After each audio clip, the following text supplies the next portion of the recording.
لقد كان لكم في رسول الله أسوة حسنة اعوذ باللہ من الشیطان الرجیم بسم اللہ الرحمن الرحیم اللہم صلی علی محمد وعلی آل محمد کما صلیت علی ابراہیم وعلی آل ابراہیم انک حمید مجید اللہم بارک علی محمد وعلی آل محمد کما بارکت علی ابراہیم وعلی آل ابراہیم انک حمید مجید۔ حدیث نمبر 2182۔ ابو نضرہ اوفی سے روایت ہے، وہ کہتے ہیں میں نے ابو سعید خدری سے پوچھا کہ رسول اللہ صلی اللہ علیہ وسلم کی جو مہر نبوت تھی وہ کیسی تھی؟ تو ابو سعید خدری نے کہا کہ آپ کی مہر نبوت آپ کی پشت مبارک میں ابھرا ہوا گوشت کا ایک ٹکڑا تھا۔ اب رسول اللہ صلی اللہ علیہ وسلم کو اللہ تعالیٰ نے نبوت کی ایک اور نشانی دی ہوئی تھی جس کو مہر نبوت کہتے ہیں۔ یہ مہر نبوت آپ کے دونوں کندھوں کے درمیان تھی اور نسبتاً بائیں طرف کے زیادہ قریب تھی، بالکل سینٹر میں نہیں تھی، بائیں طرف سے زیادہ قریب تھی، اور یہ ایک ابھرا ہوا گوشت کا ٹکڑا تھا اور یہ کبوتر کے انڈے جیسی تھی۔ کبوتر کا انڈا آپ کو پتہ ہے مرغی کے انڈے سے چھوٹا ہوتا ہے، تو کبوتر کے انڈے جیسی تھی اور اس پر مسوں کی طرح تلوں کا جمگٹ تھا۔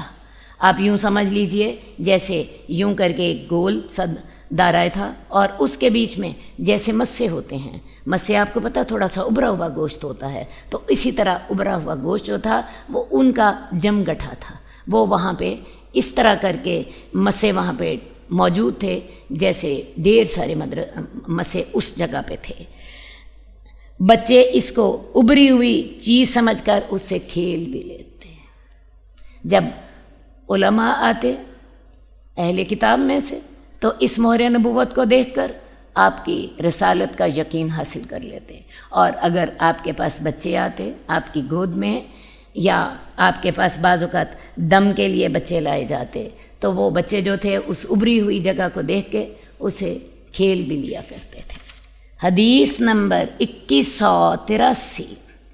ابو ہریرہ سے روایت ہے کہ رسول اللہ صلی اللہ علیہ وسلم کا رنگ ایسا سفید تھا گویا کہ چاندی سے آپ کو بنایا گیا ہے، اور آپ کے بال تھوڑے گنگریالے تھے، تو لہٰذا آپ کا حلیہ مبارک کیسا تھا؟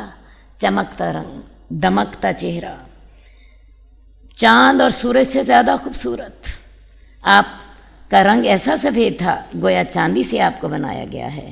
جابر بن سمرہ کہتے ہیں میں نے چاندنی رات میں دیکھا، میں کبھی چاند کو دیکھتا تھا کبھی آپ کو دیکھتا تھا، آپ چاند سے زیادہ خوبصورت تھے، آپ چاند سے زیادہ خوبصورت تھے۔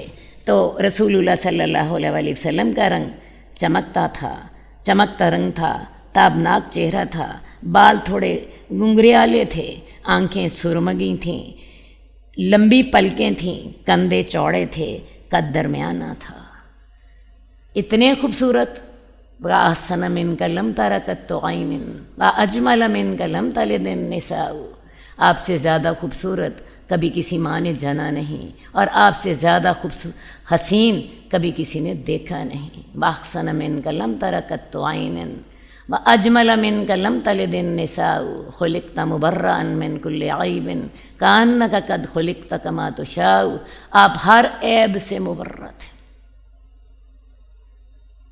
خوبصورت ترین، جتنا خوبصورت کوئی انسان سوچ سکے۔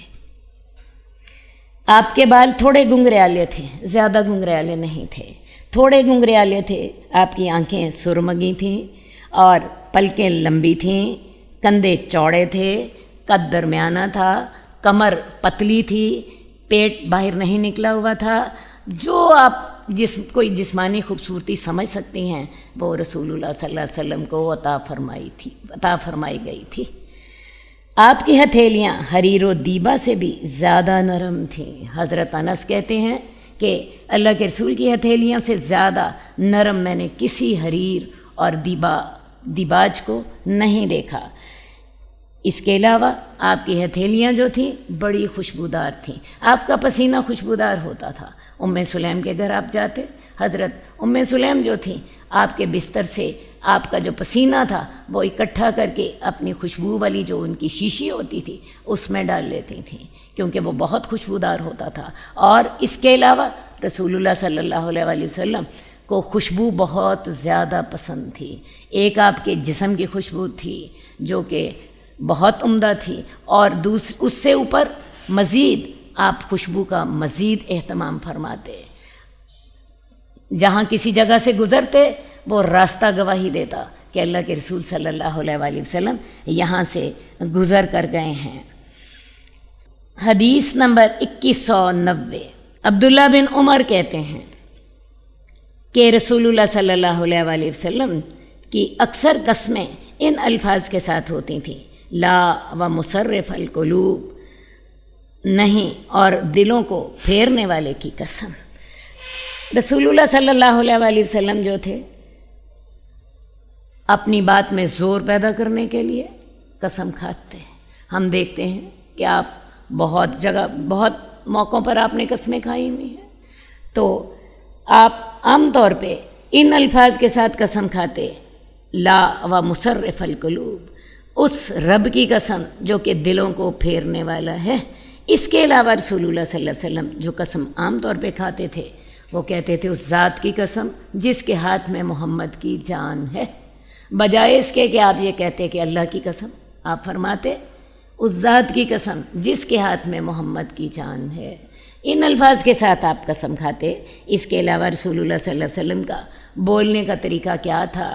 ٹھہر ٹھہر کر بولتے، آہستہ آہستہ، تیزی سے بات کرنے والے نہ تھے۔ آپ آہستہ آہستہ بولتے، جو آپ کی بات سنتا اس کو وہ بات چاہتا تو لکھ لیتا، اور اگر کوئی اہم بات ہوتی تو اسے 3 دفعہ دہرا بھی دیتے، اور شاید یہی وجہ ہے کہ آپ کی احادیث جو ہیں وہ اکثر محفوظ کر لی گئیں۔ حدیث نمبر 2192، حضرت عبداللہ بن عباس کہتے ہیں کہ رسول اللہ صلی اللہ علیہ وسلم نے فرمایا، جس رات مجھے معراج کا سفر کرایا گیا میں نے صبح مکہ میں کی، مجھے خوف تھا کیونکہ میں جانتا تھا لوگ مجھے جھٹلا دیں گے، تو آپ علیحدہ پریشان ہو کر بیٹھ گئے۔ ابن عباس فرماتے ہیں اللہ کے دشمن ابو جہل کا گزر آپ پر ہوا، اور وہ آیا اور آپ کے قریب بیٹھ گیا اور آپ سے بطور استہزاء کہنے لگا، کیا کوئی نئی بات پیش آئی ہے؟ آپ نے فرمایا ہاں۔ ابو جہل کہنے لگا کیا ہوا؟ آپ نے بتایا مجھے رات کو سفر کروایا گیا ہے۔ ابو جہل بولا کہاں تک؟ آپ نے فرمایا بیت المقدس تک۔ ابو جہل نے کہا پھر آپ نے ہمارے درمیان صبح کی؟ تو آپ نے فرمایا ہاں۔ ابو جہل نے اس وقت تکذیب نہیں کی، اس خوف سے کہ جب ابو جہل اپنی قوم کو جمع کرے گا تو ہو سکتا ہے کہ رسول اللہ صلی اللہ علیہ وسلم اپنی یہ بات ان کے سامنے کہنے سے انکار کر دیں۔ میرا خیال ہے آپ کو بات سمجھ آ گئی ہوگی۔ رسول اللہ صلی اللہ علیہ وسلم کو جب معراج ہوا تو معراج کی صبح آپ کو فکر یہ تھا کہ لوگ میری بات کو نہیں مانیں گے، لوگ مجھے جھٹلا دیں گے۔ آپ پریشان بیٹھے ہوئے تھے۔ ابو جہل کا وہاں سے گزر ہوا، اس نے کہا کیا بات ہے، کوئی نئی بات ہوئی؟ رسول اللہ صلی اللہ علیہ وسلم نے فرمایا ہاں، مجھے رات بیت المقدس کی سیر کرائی گئی ہے۔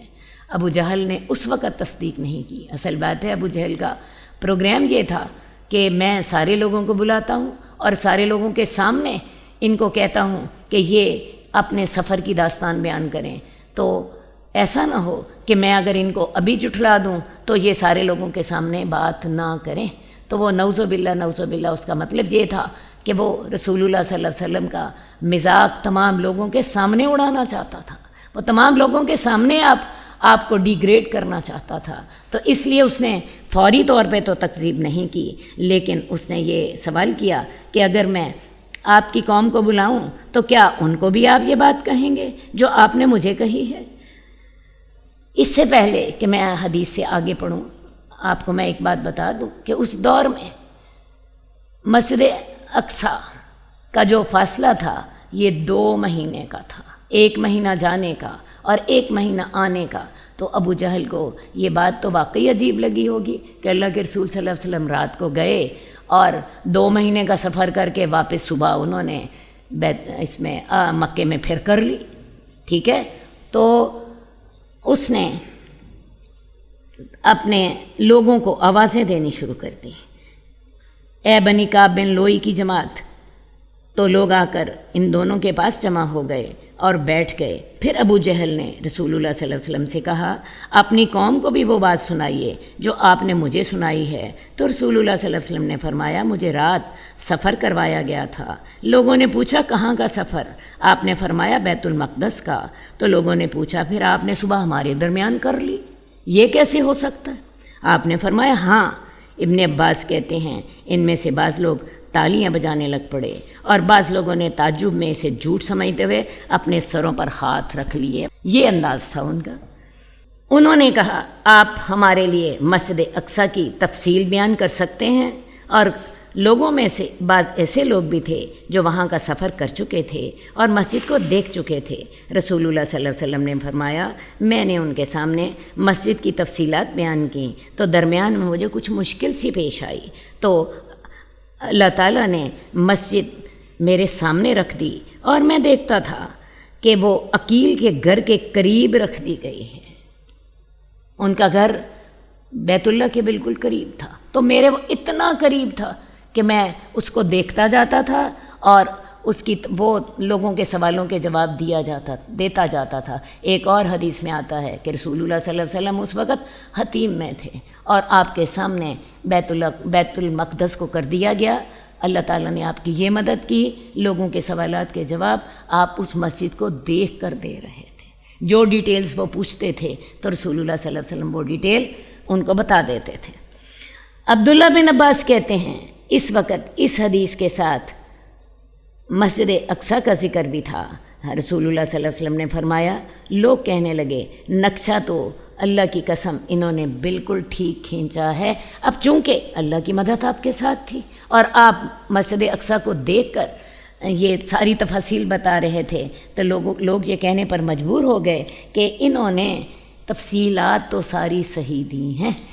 اب ایک تو یہ تفصیل کفار نے پوچھی، دوسری بات ہے رسول اللہ صلی اللہ علیہ وسلم نے کفار کو یہ بھی بتایا کہ میں نے راستے میں تمہارا ایک قافلہ دیکھا تھا جو کہ مکہ کی طرف آ رہا تھا. اس کی تفصیلات بھی رسول اللہ صلی اللہ علیہ وسلم نے بتائیں، اور جب وہ قافلہ مکہ پہنچا تو جو رسول اللہ صلی اللہ علیہ وسلم کی تفصیلات تھیں وہ انہوں نے اس کی بھی تصدیق کی. لیکن اصل بات یہ ہے کہ ایمان لانے کی توفیق تو اسے ہی ہوتی ہے جو ایمان لانا چاہتا ہے. اگرچہ دلائل جو ہیں وہ دلائل سے بات ثابت کر دی جائے، لیکن جب تک یہ دل آمادہ نہ ہو تب تک ایمان لانے کی توفیق نہیں ہوتی. کیونکہ اللہ تعالیٰ کا طریقہ یہ نہیں ہے کہ کسی کو زبردستی ایمان کی دولت دے، بلکہ جو شخص ایمان لانے کا خیال اس کے دل سے اٹھتا ہے اللہ تعالیٰ اس کے لیے پھر راستے کھولتے چلے جاتے ہیں. حدیث نمبر 2195 ابن بریدہ سے روایت ہے. وہ اپنے باپ سے روایت کرتے ہیں کہ رسول اللہ صلی اللہ علیہ وآلہ وسلم نے فرمایا، جس قدر مجھے اللہ کی راہ میں ستایا گیا ہے اتنا کسی کو بھی ستایا نہیں گیا. جتنی اذیت مجھے اللہ کے راستے میں دی گئی ہے اتنی کسی کو بھی نہیں دی گئی. اصل بات ہے کہ اشد البلاء علی الانبیاء، یہ رسول اللہ صلی اللہ علیہ وسلم کی اپنی حدیث ہے کہ سب سے زیادہ آزمائشیں نبیوں پر آتی ہیں، اور اللہ کے رسول صلی اللہ علیہ وآلہ وسلم تو سید الانبیاء تھے. سب سے زیادہ آزمائشیں آپ نے سہیں. کون سا صدمہ تھا جو رسول اللہ صلی اللہ علیہ وآلہ وسلم نے نہیں دیکھا؟ اپنی ذات کے بارے میں، اپنی قوم کے حوالے سے دیکھ لیجئے. جب جو ہیں آپ پیدا ہوئے ہیں والد موجود نہیں تھے، 6 سال کے تھے والدہ فوت ہو گئیں، 8 سال کے تھے دادا فوت ہو گئے. اس کے بعد دیکھیے جی 3 بیٹیوں کی وفات کا صدمہ آپ نے دیکھا، 3 بیٹوں کی وفات کا صدمہ آپ نے دیکھا. آپ کی 2 بیویاں آپ کی زندگی میں فوت ہو گئیں. آپ کا کوئی بیٹا نہ تھا، مالدار نہ تھے، اللہ تعالیٰ نے آپ کو ساری نعمتیں عطا کی، لیکن میں آپ کو وہ صدمات بتا رہی ہوں، وہ آزمائشیں بتا رہی ہوں جو کہ آپ کو سہنی پڑیں، اور یہ آزمائش تو آپ کی ذاتی زندگی میں تھیں۔ آپ کے اہل و عیال کو جتنا ستایا گیا اور جتنا آپ کے صحابہ کو ستایا گیا، کون سی آزمائش تھی جو آپ نے نہیں دیکھی؟ کیا خیال ہے جب حضرت سمیہ جو کہ اسلام کی پہلی شہیدہ ہیں ان کو شہید کیا گیا تو اللہ کے رسول کو تکلیف نہ ہوئی؟ جب حضرت خباب بن ارت کو کوئلوں پہ لٹایا جاتا تھا تو کیا خیال ہے رسول اللہ صلی اللہ علیہ وسلم کا دل اس وقت ان کے لیے نہ تڑپتا تھا؟ حضرت حمزہ جب شہید ہوئے ہیں تو اللہ کے رسول نے کوئی ایک آزمائش نہیں دیکھی، بلکہ ہر لمحہ یہ آزمائش کا تھا۔ یاد کیجئے، پہلی وحی اترتی ہے اقرأ بسم ربک الذی خلق، اور رسول اللہ صلی اللہ علیہ وسلم آ کے حضرت خدیجہ کو کیا کہتے ہیں؟ مجھے اپنی جان کا خوف ہے، مجھے اپنی جان کا خوف ہے۔ علیحدہ بات ہے کہ اللہ تعالیٰ نے بعد میں اس کو آسان کر دیا، لیکن ایک دفعہ تو آپ کے لیے مشکل تھی۔ تو اصل بات ہے رسول اللہ صلی اللہ علیہ وسلم چونکہ سید الانبیاء تھے، ساری دنیا سے زیادہ آپ کو تکالیف دی گئیں، لیکن آپ سب سے زیادہ شکر گزار تھے۔ اصل بات یہ میں نے آپ کو بتانی ہے کہ تکالیف کے باوجود سب سے زیادہ شکر گزار آپ ہی تھے۔ حضرت عائشہ کہتی ہیں میں دیکھتی تھی اللہ کے رسول اتنی لمبی تہجد کی نماز پڑھتے، پاؤں میں ورم آ جاتا، میں ان سے کہتی یا رسول اللہ آپ کے تو اگلے اور پچھلے گناہ معاف کر دیے گئے ہیں، آپ اتنی مشقت کیوں کرتے ہیں؟ تو آپ کا جواب کیا ہوتا تھا کہ کیا میں اللہ کا شکر گزار بندہ نہ بنوں؟ اتنی آزمائشوں کے باوجود شکر گزاری کی انتہا ہے، اور پھر آپ دیکھیے کہ اللہ کی نعمتوں کی بھی پھر آپ پر انتہا ہو گئی۔ تو لہٰذا اگر آپ بھی چاہتی ہیں آپ پر اللہ کی نعمتیں ہوں تو کیا کرنا ہے؟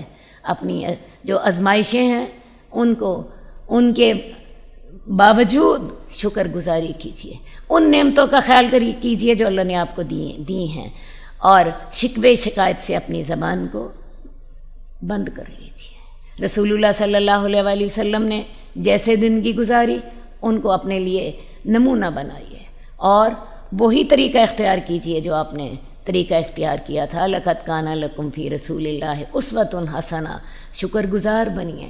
آپ دیکھیے اللہ کی نعمتیں آپ پر برسنا شروع ہو جائیں گی۔ حدیث نمبر 2197، حضرت عائشہ رضی اللہ تعالیٰ عنہ فرماتی ہیں کہ رسول اللہ صلی اللہ علیہ وآلہ وسلم نے اپنے ہاتھ سے کبھی کسی خادم کو مارا، نہ ہی عورت کو مارا۔ جہاد فی سبیل اللہ کے علاوہ رسول اللہ صلی اللہ علیہ وآلہ وسلم نے کسی کو اپنے ہاتھ سے نہیں مارا۔ یہ بات میں پہلے بھی آپ کے سامنے دہراتی رہتی ہوں۔ رسول اللہ صلی اللہ علیہ وسلم کو جب بھی دو باتوں کے درمیان اختیار دیا جاتا، آپ دونوں میں سے آسان طریقے کو پسند فرماتے، بشرطے کہ وہ آسانی گناہ نہ ہوتی، اور اگر وہ گناہ ہوتی تو آپ لوگوں میں سے سب سے زیادہ گناہ سے دور رہنے والے تھے۔ کوئی کام کرنا ہے، اس کام کرنے کا ایک طریقہ آسان ہے اور ایک طریقہ مشقت والا ہے، تو اللہ کے رسول صلی اللہ علیہ وآلہ وسلم کون سا طریقہ پسند فرماتے؟ آسان والا۔ آپ مشقت والا طریقہ اختیار نہ فرماتے، لیکن شرط یہ تھی کہ وہ آسان طریقہ گناہ نہ ہو۔ اگر وہ گناہ ہوتا آپ سب سے زیادہ گناہ سے دور رہنے والے تھے۔ اور اس کے علاوہ رسول اللہ صلی اللہ علیہ وسلم نے کبھی اپنی ذات کے لیے انتقام نہیں لیا تھا۔ بہت بڑی بات، آپ نے اپنی کبھی ذات کے لیے انتقام نہیں لیا۔ 17 دفعہ آپ پر قاتلانہ حملہ ہوا، کبھی مکہ میں، کبھی مدینے میں، کبھی یہود نے 17 دفعہ آپ کو قتل کرنے کی کوشش کی، لیکن آپ نے کبھی اپنی ذات کے لیے انتقام نہ لیا، حالانکہ قانون بھی آپ کو حق دیتا ہے، معاشرہ بھی آپ کو حق دیتا تھا، لیکن اللہ کے رسول نے اپنی ذات کو ان چیزوں سے بڑا بلند کر لیا تھا۔ ہاں، اگر اللہ تعالیٰ کے قانون کا معاملہ ہوتا تو اس کی حرمت کا ضرور خیال رکھتے۔ کوئی جرم کر دیا جاتا، لوگوں کے حقوق سلب کر لیے جاتے، تو آپ بطور حکمران قانون کا نفاذ فرماتے، لیکن اپنی ذات کے لیے آپ نے کبھی بھی بدلہ نہیں لیا۔ اپنی ذات کے لیے آپ ہمیشہ درگزر فرماتے۔ ایک چھوٹا سا واقعہ آپ کو بتانا چاہوں گی۔ ایک یہودی عورت زینب بنت حارث نے غزوہ خیبر کے بعد آپ کی دعوت کی اور بنا ہوا دمبا جو تھا یا بکرا آپ کی خدمت میں پیش کر دیا۔ پوچھا یا رسول اللہ آپ کو گوشت کا کون سا حصہ زیادہ پسند ہے؟ فرمایا دستی کا۔ اس نے دستی میں خوب زہر ملا دیا، باقی سارے دمبے میں زہر ملا ہوا تھا لیکن دستی میں زیادہ ہی ملا دیا۔ رسول اللہ صلی اللہ علیہ وسلم نے پہلا لقمہ لیا، احساس ہو گیا، آپ نے اس کو اگل دیا۔ اس سے پوچھا تم نے اس میں زہر ملایا تھا؟ وہ کہنے لگی ہاں زہر ملایا تھا۔ آپ نے پوچھا کس لیے؟ کہنے لگی بات یہ ہے کہ ہم نے سوچا تھا کہ اگر تو آپ سچے نبی ہیں تو آپ پہ زہر اثر نہیں کرے گا، اور اگر آپ جھوٹے نبی ہیں ہماری جان آپ سے چھٹ جائے گی۔ اب دیکھیں بدتمیزی کی بھی کوئی حد ہوتی ہے اور ظلم کی بھی کوئی حد ہوتی ہے، لیکن اللہ کے رسول نے اپنے آپ کو ان باتوں سے بہت بلند کر لیا تھا۔ آپ نے اس عورت کو کچھ بھی نہیں کہا۔ ہاں آپ کے ساتھ ایک اور صحابی تھے جنہوں نے اسی گوشت کا ایک لقمہ جو تھا وہ لے لیا، اور لقمہ لینے کے بعد اس کو نگل بھی لیا۔ وہ اس زہر کے اثر کے ساتھ فوت ہو گئے۔ اپنے لیے تو آپ نے اس کا زینب بنت حارث سے بدلہ نہیں لیا، لیکن ان صحابی کے قتل کے قصاص کے طور پر اس عورت کو قتل کر دیا گیا۔ یہ تھا رسول اللہ صلی اللہ علیہ وآلہ وسلم کا اسوہ حسنہ کہ آپ نے اپنی ذات کے لیے کبھی انتقام نہیں لیا، آپ نے اپنی ذات کو ان چیزوں سے بالا قرار دیا تھا۔ کسی کی بات پہ غصہ کرنا، آپ نے اپنے آپ کو ان چیزوں سے علیحدہ کر رکھا تھا۔ ہاں آپ کے سامنے اللہ کی حرمتوں کو پامال کیا جاتا تو ایسی صورت میں آپ اللہ کی رضا کے لیے انتقام لیتے۔ حدیث نمبر 2199 حضرت عبداللہ بن عباس سے روایت ہے، فرماتے ہیں کہ رسول اللہ صلی اللہ علیہ وآلہ وسلم سفر پر تشریف لے گئے اور مدینہ منورہ پر ابو رحم کلثوم بن حسین الغفاری کو نائب مقرر کیا۔ آپ رمضان کی 10 تاریخ کو نکلے، آپ نے روزہ رکھا، لوگوں نے بھی آپ کے ساتھ روزہ رکھا۔ جب آپ قدید پہنچے جو کہ اسفان اور امج کے درمیان ہے تو روزہ افطار فرما دیا۔ آپ آگے چلے یہاں تک کہ مر الزہران میں آپ نے پڑاؤ فرمایا۔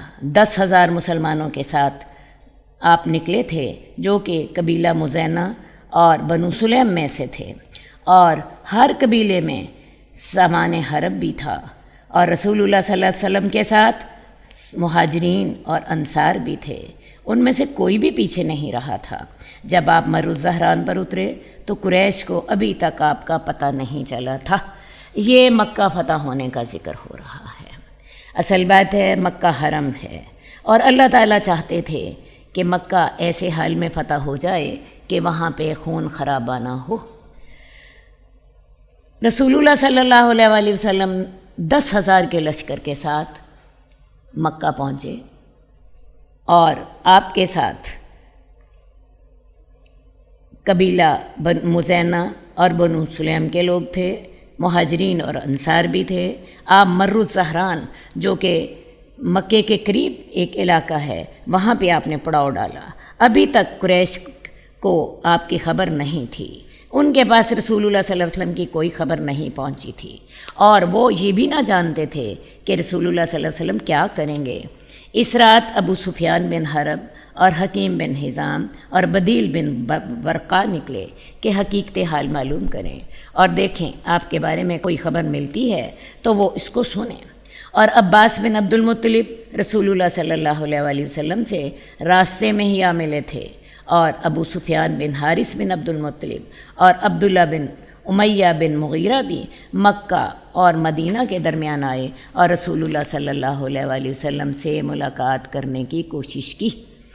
رسول اللہ صلی اللہ علیہ وآلہ وسلم کو سفر کے دوران یہ لوگ ملتے رہے، اور اللہ کے رسول صلی اللہ علیہ وآلہ وسلم نے ان سے بات چیت کی، سلمہ نے ان دونوں کے بارے میں حضور صلی اللہ علیہ وسلم سے بات کی، عرض کیا یا رسول اللہ، آپ کے چچا کا بیٹا اور آپ کی پھوپھی کا بیٹا اور آپ کا داماد ہے۔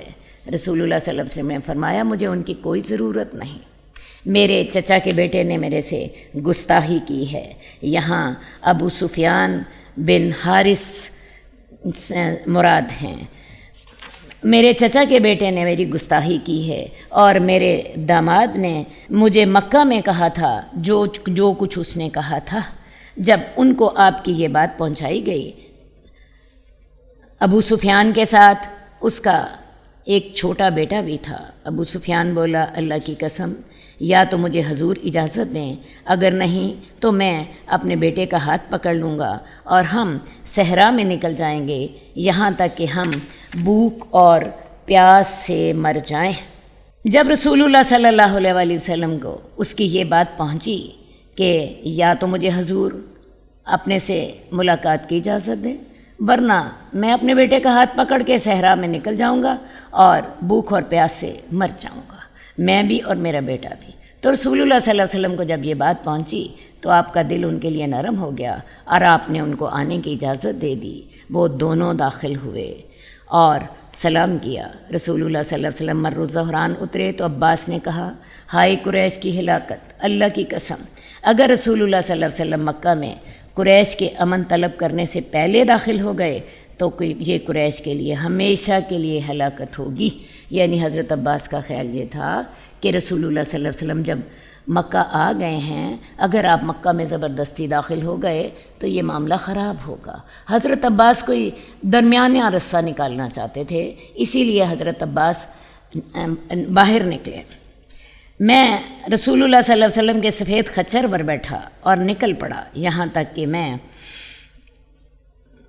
العراق کے مقام تک جا پہنچا، اور میں نے سوچا کہ شاید میں کسی لکڑیاں کاٹنے والی جماعت یا کسی گوالے یا کسی ضرورت مند کو ملوں جو کہ مکہ جائے اور ان کو حضور کے آنے کی خبر دے دے تاکہ وہ ان کے پاس آئیں اور پناہ مانگ لیں، اس سے قبل کہ رسول اللہ صلی اللہ علیہ وسلم مکہ میں فاتحانہ انداز میں داخل ہوں۔ تو جب رسول اللہ صلی اللہ علیہ وسلم مکے کے قریب تھے تو حضرت عباس کو فکر یہ تھا کہ میں کفار مکہ کو کسی بھی آدمی کے ذریعے، کسی گوالے کے ذریعے یا کسی لکڑیاں کاٹنے والی جماعت کے ذریعے میں ان کو یہ پیغام پہنچا دوں کہ رسول اللہ صلی اللہ علیہ وسلم مکہ پر حملہ کرنے کے ارادے سے آ رہے ہیں۔ یہ اللہ کی حکمت تھی کہ اللہ تعالیٰ نے قریش کو اللہ کے رسول صلی اللہ علیہ وسلم کے جو تھے فوج سے بے خبر رکھا تھا۔ مقصد کیا تھا وہ میں آپ کو پہلے بتا چکی ہوں۔ حکمت یہ تھی کہ مکہ چونکہ اللہ کا گھر ہے، وہ حرم ہے، اس میں خون خرابہ نہ ہو اور وہ خون خرابے کے بغیر ہی فتح ہو جائے۔ تو حضرت عباس فرماتے ہیں میں اسی فکر میں جا رہا تھا اور تو میں نے اچانک ابو سفیان اور بدیل بن ورقہ کو آپس میں بات چیت کرتے ہوئے دیکھا۔ ابو سفیان کہہ رہا تھا میں نے آج تک اتنی بڑی آگ اور لشکر نہیں دیکھا۔ اصل بات یہ ہے کہ رسول اللہ صلی اللہ علیہ وسلم 10 رمضان کو مدینہ سے نکلے ہیں، 17 رمضان کی شام کو آپ مکہ پہنچے اور آپ نے 10,000 لوگ جو آپ کے ساتھ تھے ان کو حکم دے دیا کہ تم آگ جلاؤ۔ اب رات کے اندھیرے میں جب 10,000 لوگوں نے آگ جلائی تو یوں لگتا تھا وہاں پہ لاکھوں کا لشکر ہے، اور ادھر سے ابو سفیان جو کہ مکے کا سب سے بڑا سردار تھا اور آپ کا سب سے بڑا دشمن، وہ اور بدیل بن ورقہ جو تھے یہ گھر سے باہر نکلے۔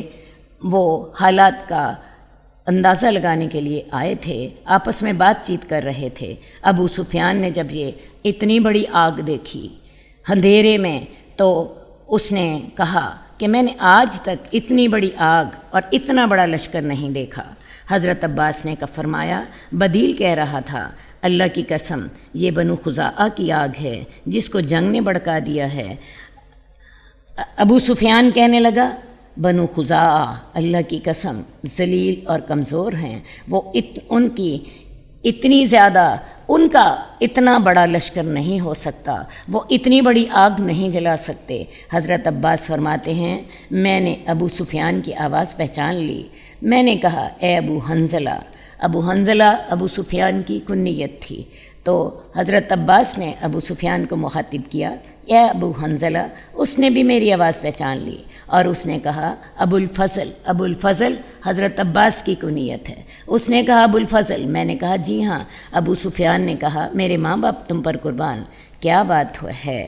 میں نے کہا ابو سفیان تیرا ناس ہو، یہ اللہ کے رسول صلی اللہ علیہ وآلہ وسلم کا لشکر ہے، وہ لوگوں کے ساتھ یہاں اترے ہیں۔ ہائے قریش کی بری صبح۔ ابو سفیان نے کہا میرے ماں باپ تجھ پر قربان، پھر بتاؤ بچنے کا راستہ کیا ہے؟ حضرت عباس کہتے ہیں میں نے کہا اللہ کی قسم اگر وہ تم پر غالب آ گئے تمہیں قتل کر دیں گے۔ آؤ ابو سفیان اس خچر پر میرے ساتھ سوار ہو جاؤ۔ میں آپ پہلے پڑھ چکے ہیں کہ حضرت عباس رسول اللہ صلی اللہ علیہ وآلہ وسلم کے خچر پر سوار تھے۔ آؤ میرے پاس آ جاؤ، میں تمہیں اللہ کے رسول کے پاس لے جاؤں اور تمہارے لیے امان طلب کروں۔ آپ نے پہلے بھی حدیث میں پڑھا کہ حضرت عباس اسی سوچ میں تھے کہ میں کسی شخص کے ذریعے، کسی گوالے کے ذریعے، کسی لکڑی کاٹنے والے کے ذریعے یا کسی بھی فرد کے ذریعے کفار کو یہ پیغام پہنچاؤں کہ اللہ کے رسول صلی اللہ علیہ وسلم اپنا لشکر لے کر آ گئے ہیں۔ جب حضرت عباس نے ابو سفیان کی آواز سنی جو وہ بدیل بن ورقہ سے باتیں کر رہے تھے، پہچان لی، اور انہوں نے پھر ابو سفیان سے کہا کہ آؤ تم میرے ساتھ اس خچر پر بیٹھ جاؤ، اور اگر مسلمان تم پر غالب آ جائیں تو وہ تمہیں قتل کر دیں گے، تم میرے ساتھ اس خچر پر بیٹھ جاؤ، میں تمہیں اللہ کے رسول کے پاس لے جاتا ہوں اور تمہارے لیے امان طلب کرتا ہوں۔ حضرت عباس نے فرمایا وہ میرے پیچھے بیٹھ گیا اور اس کے دونوں ساتھی حکیم بن حزام اور بدیل بن ورقہ واپس چلے گئے۔ میں نے جانور کی باگ کھینچی اور جیسے ہی ہم مسلمانوں کی آگ کے پاس سے گزرے تو لوگ کہنے لگے کہ یہ کون لوگ ہیں؟ جب اللہ کے رسول صلی اللہ علیہ وآلہ وسلم کا خچر دیکھتے اور کہتے کہ رسول اللہ صلی اللہ علیہ وسلم کے چچا ان کے خچر پر سوار ہیں تو لہٰذا انہیں کچھ نہ کہتے، یہاں تک کہ میں حضرت عمر کی آگ پر گزرا تو انہوں نے کہا یہ کون ہے؟ وہ میری طرف آئے اور جب ابو سفیان کو خچر کے پچھلے حصے پر بیٹھے دیکھا تو ابو عمر نے کہا یہ تو اللہ کا دشمن ابو سفیان ہے۔ الحمدللہ اللہ تعالیٰ نے بغیر کسی عہد و پیمان کے ابو سفیان کو ہماری گرفت میں دے دیا۔ پھر حضرت عمر تیزی سے رسول اللہ صلی اللہ علیہ وسلم کی طرف گئے اور میں نے بھی جانور کو ایڑ لگائی۔ میں حضرت عمر سے پہلے پہنچ گیا، میں خچر سے کود پڑا، میں رسول اللہ صلی اللہ علیہ وسلم کے پاس پہنچا اور حضرت عمر بھی فوراً پہنچ گئے۔ حضرت عمر جلدی سے بولے یا رسول اللہ، اللہ تعالیٰ نے بغیر کسی عہد و پیمان کے ابو سفیان کو ہماری گرفت میں دے دیا ہے، آپ مجھے اجازت دیجئے تاکہ میں اس کی گردن مار دوں۔ اور ابو سفیان جو تھا اگر اس کو ختم کر دیا جاتا تو مسئلہ ختم تھا، کیونکہ وہ کفار کا سردار تھا۔ حضرت عباس کہنے لگے، میں نے کہا نہیں، خدا کی قسم آج کی رات میرے علاوہ کوئی نبی صلی اللہ علیہ وسلم سے بات نہیں کرے گا۔ جب حضرت عمر نے اس معاملے پر اصرار کیا تو میں نے کہا عمر ٹھہر جاؤ، جلدی مت کرو، اللہ کی قسم اگر یہ بنو عدی بن قاب کا آدمی ہوتا تو ہرگز ایسا نہ کرتا، یعنی اگر یہ تمہارے خاندان سے ہوتا تو اے عمر تم اسے اتنی جلدی قتل کرنے کی کوشش نہ کرتے، مگر تمہیں پتہ ہے کہ یہ یعنی ابو سفیان قبیلہ بنو عبد مناف کا آدمی ہے۔ حضرت عمر نے کہا اے عباس جلدی نہ کرو، اللہ کی قسم آپ کا اسلام قبول کرنا، جس دن آپ نے اسلام قبول کیا میرے نزدیک اپنے باپ خطاب کے اسلام قبول کرنے سے زیادہ محبوب تھا، یعنی آپ چونکہ رسول اللہ صلی اللہ علیہ وسلم کے چچا ہیں، میں آپ کا خیال ضرور کروں گا۔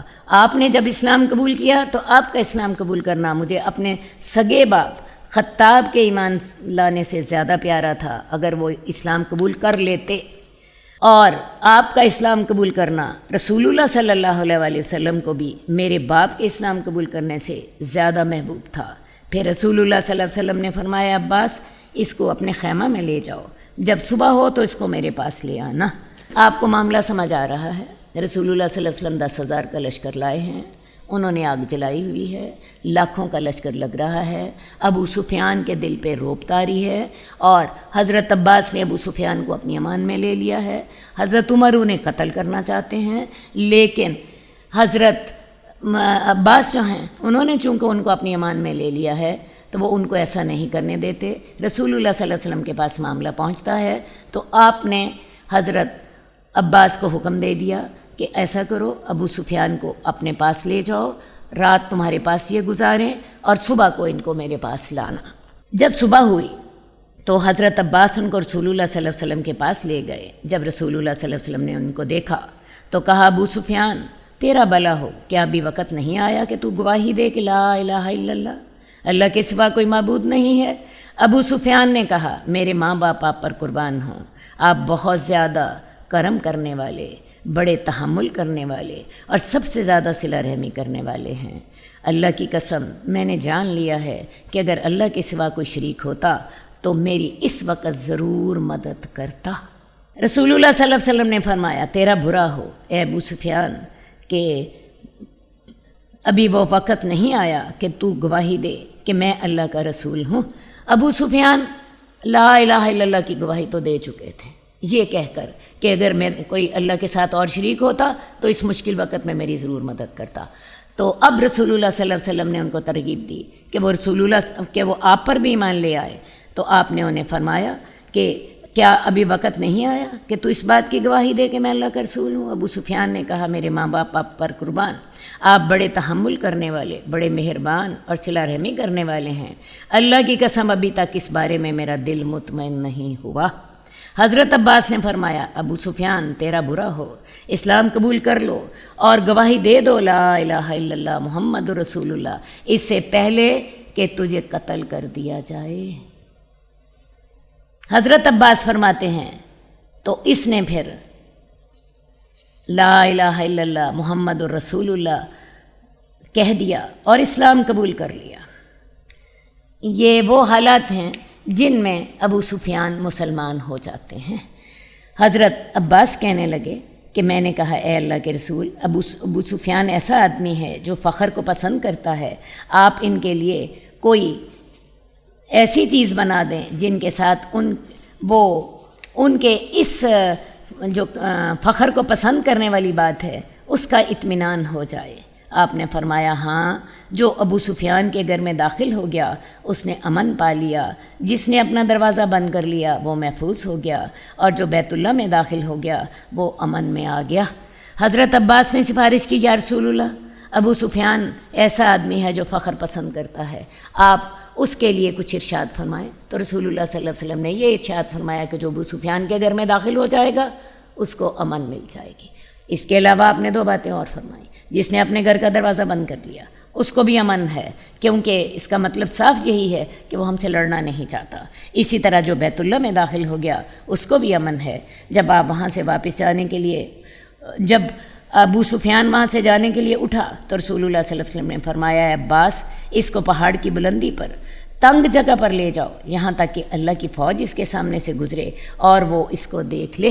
اللہ کے رسول صلی اللہ علیہ وآلہ وسلم اس کو دکھانا چاہتے تھے کہ مسلمان 10,000 کا لشکر لے کر آئے ہیں تاکہ اس پر روب پڑے اور وہ جو اسلام لایا ہے اپنے اسلام پر وہ قائم بھی رہے۔ حضرت عباس فرماتے ہیں کہ میں اس کو لے کر نکلا اور جہاں آپ نے حکم دیا تھا میں نے پہاڑ کی بلندی پر تنگ جگہ پر اس کو روک لیا۔ حضرت عباس فرماتے ہیں اس کے سامنے قبائل اپنے اپنے جھنڈوں کے ساتھ گزرے۔ جب بھی کوئی قبیلہ گزرتا ابو سفیان پوچھتا یہ کون لوگ ہیں؟ میں کہتا یہ قبیلہ بنو سلیم ہے، تو وہ کہتا کہ مجھے بنو سلیم سے کیا غرض۔ اب حضرت عباس کہتے ہیں پھر کوئی قبیلہ گزرتا تو ابو سفیان پوچھتا یہ کون لوگ ہیں؟ میں کہتا یہ قبیلہ مزینہ کے لوگ ہیں، تو ابو سفیان کہتا مجھے قبیلہ مزینہ سے کوئی غرض نہیں۔ یہاں تک کہ تمام قبائل گزر گئے، ہر قبیلے کے گزرنے پر وہ مجھ سے سوال کرتا یہ کون لوگ ہیں؟ میں اسے بتاتا یہ بنو فلاں ہیں، تو وہ کہتا میں نے کیا کرنا ہے، بنو فلاں سے مجھے کوئی غرض نہیں۔ یہاں تک کہ رسول اللہ صلی اللہ علیہ وآلہ وسلم اپنے بہت بڑے لشکر کے ساتھ وہاں سے گزرے جن میں مہاجرین تھے اور انصار تھے، وہ سب لوہے کے ہتھیاروں سے مسلح تھے، ان کی صرف آنکھیں نظر آتی تھیں، انہوں نے زرہ بختر پہنے ہوئے تھے، لوہے میں ڈوبے ہوئے تھے، سوائے کالے رنگ کے لوہے کے اور کچھ نظر نہیں آتا تھا۔ تو ابو سفیان نے کہا سبحان اللہ عباس، یہ کون لوگ ہیں؟ میں نے جواب دیا رسول اللہ صلی اللہ علیہ وآلہ وسلم مہاجرین اور انصار کے ساتھ اس گروہ میں موجود ہیں۔ ابو سفیان نے کہا اب ان کے سامنے کوئی نہیں ٹھہر سکتا اور ان کا کوئی مقابلہ نہیں کر سکتا، اللہ کی قسم اے ابو الفضل، اے عباس، تیرے بھتیجے کی بادشاہت تو بہت بڑی ہو گئی ہے۔ حضرت عباس نے جواب دیا ابو سفیان، یہ بادشاہت نہیں، یہ نبوت ہے۔ ابو سفیان کہنے لگے تم نے بالکل ٹھیک کہا۔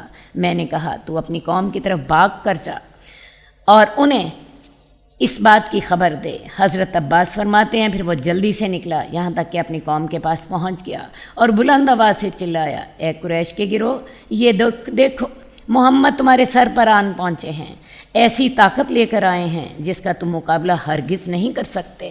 لہٰذا جو ابو سفیان کے گھر میں داخل ہو گیا اسے پناہ مل گئی۔ اس کے پاس اس کی بیوی ہند بن عتبہ آئی اور اس کی مونچھ پکڑ کر کہنے لگی اے چربی والے جسم، اے موٹے جسم والے اور باریک پنڈلیوں والے، تمہیں تو قتل کر دینا چاہیے، تم قوم کو بری اطلاع دینے والے ہو۔ حضرت ابو سفیان نے اپنی بیوی سے کہا تمہارا ناس ہو، تم کو یہ بات دھوکہ نہ دے کہ تم بچ جاؤ گے۔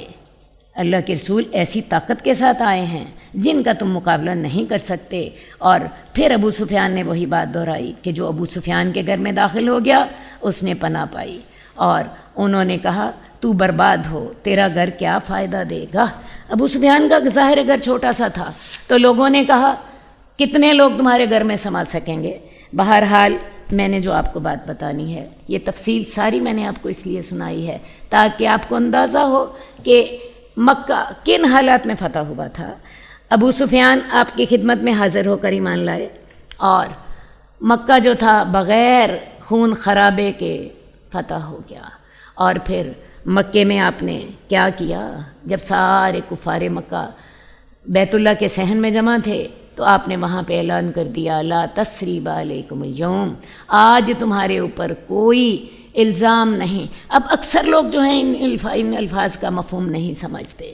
ان الفاظ کا معنی یہ ہے ہم تمہیں منہ سے بھی یہ نہیں کہیں گے کہ تم نے ہمارے ساتھ زیادتی کی تھی، ہم تمہیں کوئی الزام بھی نہیں دیں گے، انتقام کا تو سوال بھی پیدا نہیں ہوتا۔ ویسے بھی آپ سوچئے یہ مکے والے وہ لوگ تھے جنہوں نے رسول اللہ صلی اللہ علیہ وسلم اور آپ کے صحابہ کے لیے زندگی اجیرن کر دی تھی۔ کون سا ظلم تھا جو انہوں نے آپ پر اور آپ کے صحابہ پر نہیں کیا تھا؟ آپ کو بھی قتل کرنے کا ارادہ کیا تو اللہ کے رسول ہجرت پر مجبور ہو گئے۔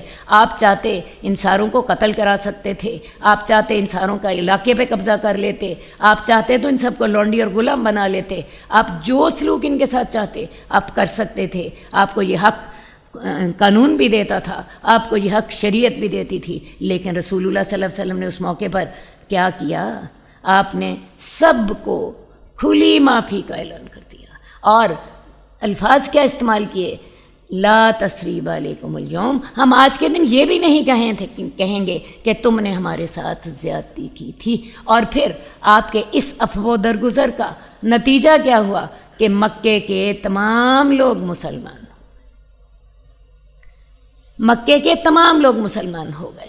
تو یہ تھا رسول اللہ صلی اللہ علیہ وآلہ وسلم کا اسوہ حسنہ۔ کیا ہم اس کی پیروی کر سکتے ہیں؟ ذرا غور سے سوچئے گا۔ حدیث نمبر 2203 ربیہ اسلمی سے روایت ہے، انہوں نے کہا کہ میں رسول اللہ صلی اللہ علیہ وآلہ وسلم کی خدمت کرتا تھا، آپ نے مجھے زمین دی اور ابو بکر کو بھی زمین دی، ہم پہ دنیا کی محبت غالب آ گئی تو ہم نے ایک کھجور کے درخت کے بارے میں جھگڑا کیا۔ ابو بکر نے کہا یہ میری زمین کی حد میں ہے اور میں نے کہا یہ میری زمین کی حد میں ہے۔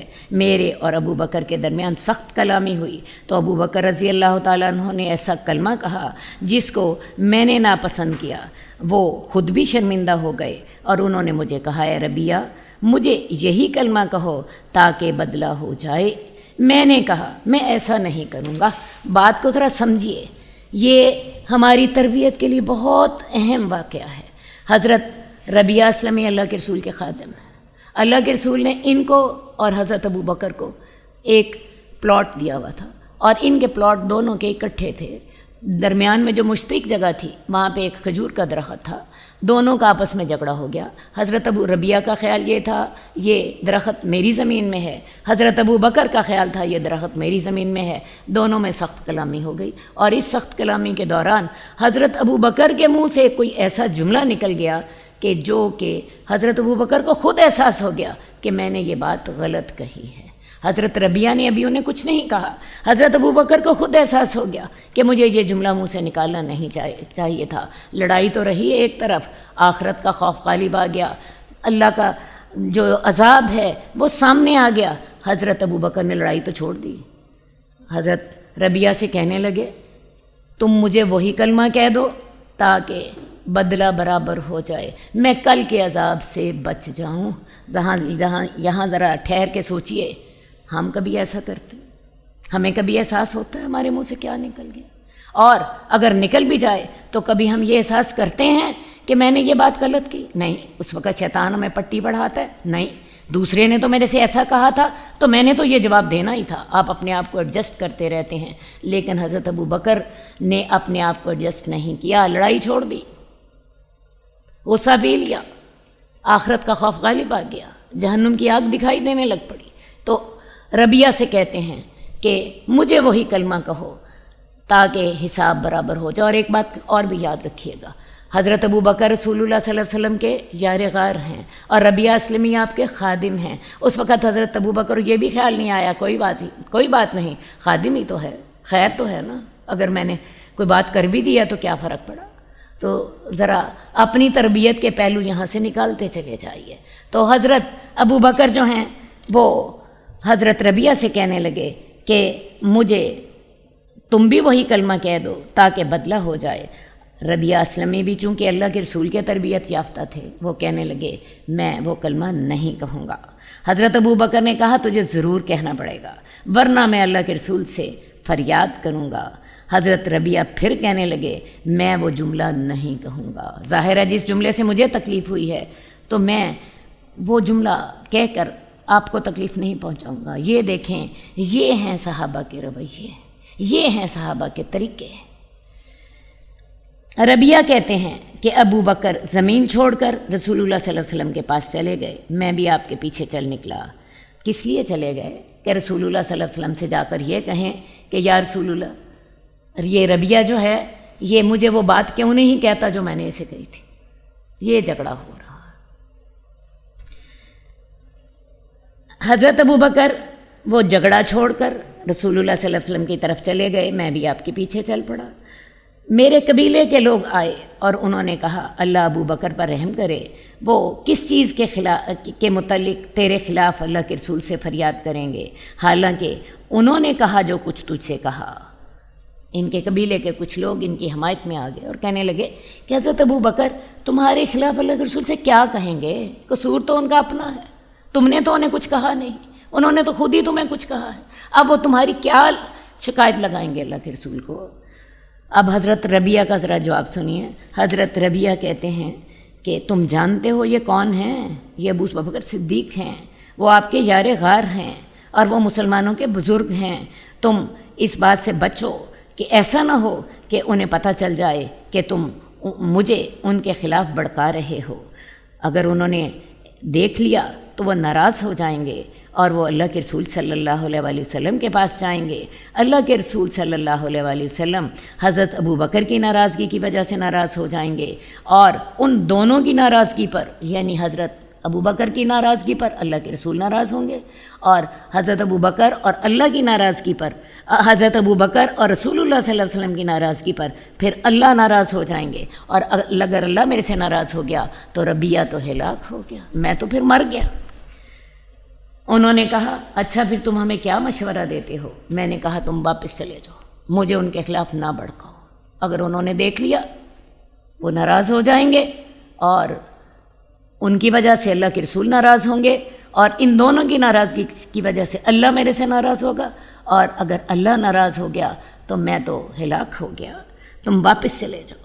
حضرت ابوبکر رسول اللہ صلی اللہ علیہ وسلم کی طرف جا چکے تھے، میں بھی اکیلا آپ کے پیچھے چل پڑا، یہاں تک کہ حضرت ابوبکر رسول اللہ صلی اللہ علیہ وسلم کے پاس آئے اور جیسی بات تھی ویسے ہی بیان کر دی۔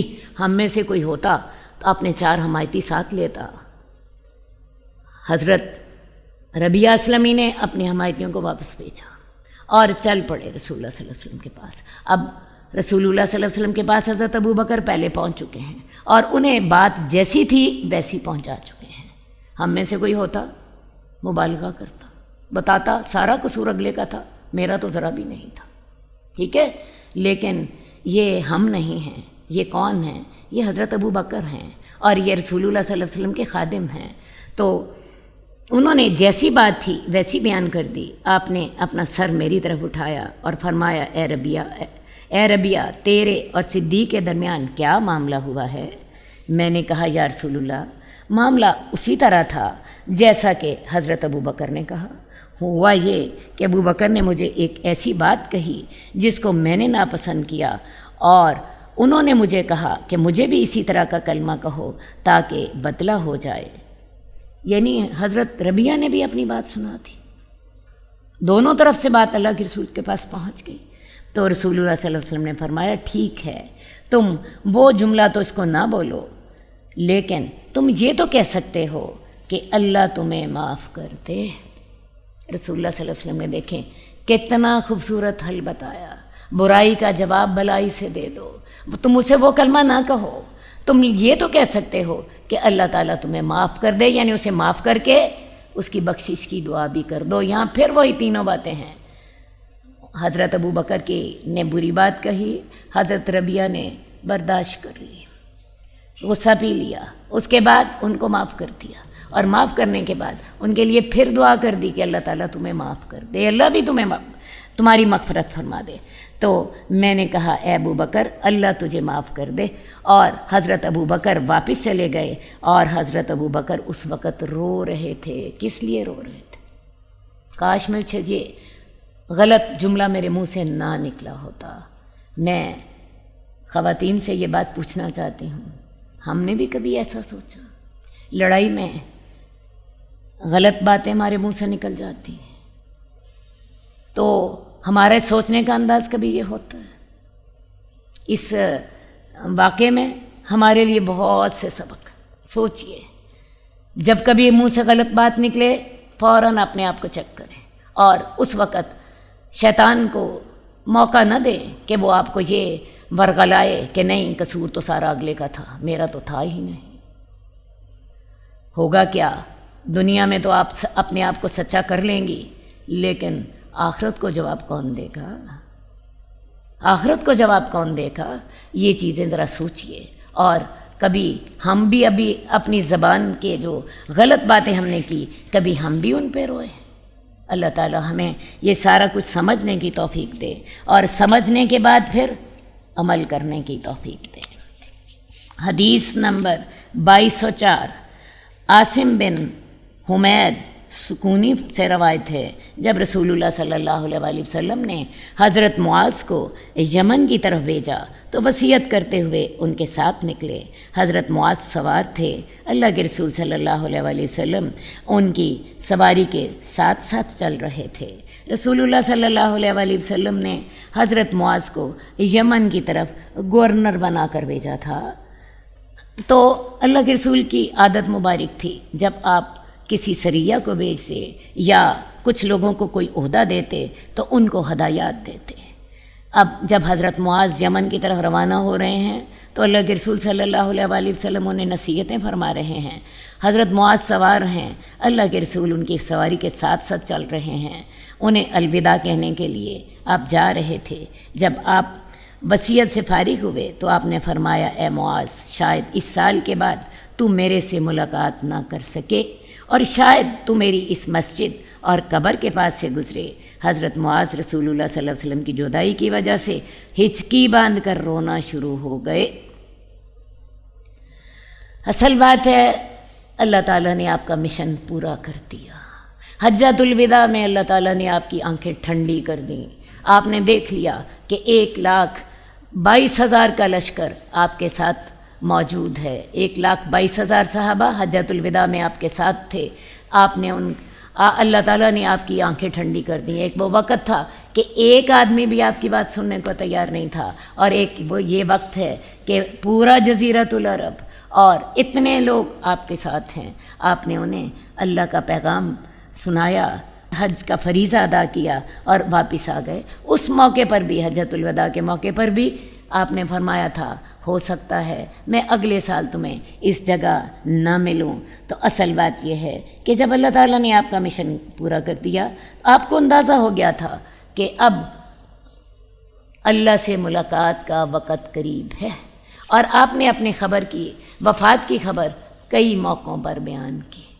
حضرت معاذ کو بھی بتایا، کیونکہ یمن دور کا سفر تھا، تو آپ نے فرمایا کہ شاید اس سال کے بعد تم مجھ سے ملاقات نہ کر سکے، اور پھر تم جب آؤ گے یمن سے مکہ واپس آؤ گے، مدینہ واپس آؤ گے، تو تم میری مسجد اور قبر کے پاس سے گزرو گے۔